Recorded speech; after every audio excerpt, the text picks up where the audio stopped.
One can say this in general of men. They are ungrateful, disloyal, insincere and deceitful, timid of danger and avid of profit. Love is a bond of obligation which these miserable creatures break whenever it suits them to do so. But fear holds them fast by a dread of punishment that never passes. Is it better to be loved than feared, or the reverse?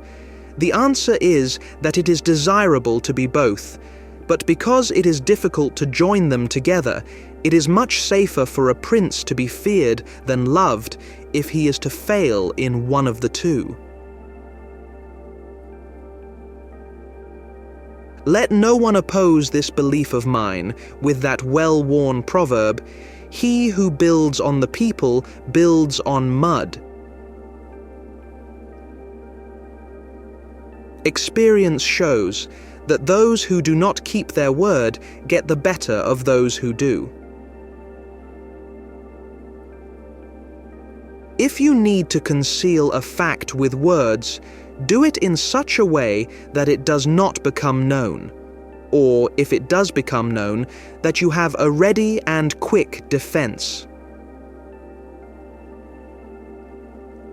It is double pleasure to deceive the deceiver.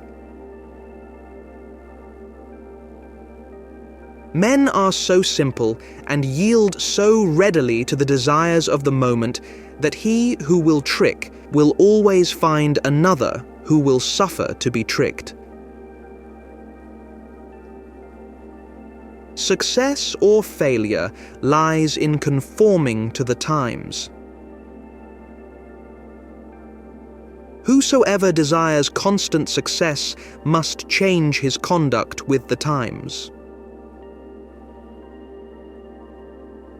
It is necessary for him who lays out a state and arranges laws for it to presuppose that all men are evil, and that they are always going to act according to the wickedness of their spirits whenever they have free scope.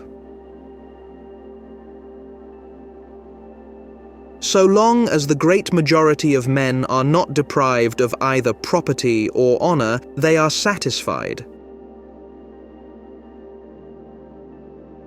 Princes ought to leave affairs of reproach to the management of others, and keep those of grace in their own hands. Wars begin when you will, but they do not end when you please. Since the prince is necessitated to play the animal well, he chooses the fox and the lion from among the beasts, because the lion does not protect himself from traps. The fox does not protect himself from wolves. The prince must be a fox, therefore, to recognize the traps, and a lion to frighten the wolves. A prince must always seem to be very moral, even if he is not. In seizing a state, the usurper ought to examine closely into all those injuries which it is necessary for him to inflict, and to do them all at one stroke, so as not to have to repeat them daily. And thus, by not unsettling men, he will be able to reassure them and win them to himself by benefits. He who does otherwise, either from timidity or evil advice, is always compelled to keep the knife in his hand. The fact is that a man who wants to act virtuously in every way necessarily comes to grief among so many who are not virtuous.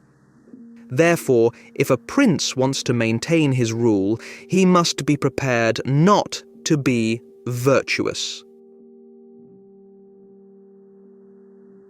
Making an example of one or two offenders is kinder than being too compassionate and allowing disorders to develop into murder and chaos.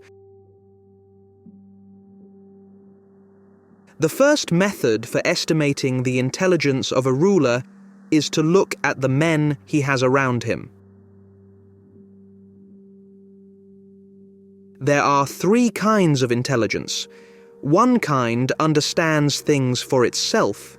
The other appreciates what others can understand. The third understands neither for itself nor through others. This first kind is excellent, the second good, and the third kind useless. It is not titles that honor men, but men that honor titles. There is no other way to guard yourself against flatteries than by making men understand that by telling you the truth, they will not offend you. But when everyone can tell you the truth, you will fail to get respect.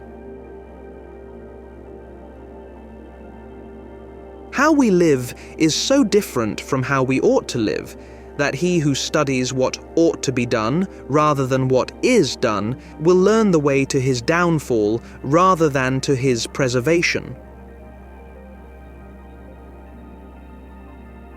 Men judge generally more by the eye than by the hand. Everyone sees what you appear to be, but few really know what you are. A return to first principles in a republic is sometimes caused by the simple virtues of one man. His good example has such an influence that the good men strive to imitate him, and the wicked are ashamed to lead a life so contrary to his example. The promise given was a necessity of the past. The word broken is a necessity of the present.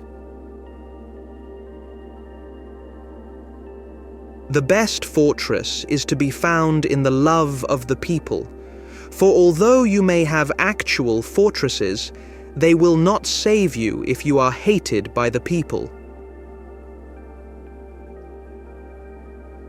He who wishes to be obeyed must know how to command. One should never fall into the belief that you can find someone to pick you up. This belief will not only make you lazy and inept, but it will also push you to act against your own best interests. The wise man must rely on himself, preparing for the inevitable storms that may come, but keeping his sails always ready to adjust to the changing winds. I'm not interested in preserving the status quo. I want to overthrow it. It must be considered that there is nothing more difficult to carry out, nor more doubtful of success, nor more dangerous to handle than to initiate a new order of things. For the reformer has enemies in all those who profit by the old order, and only lukewarm defenders in all those who would profit by the new order.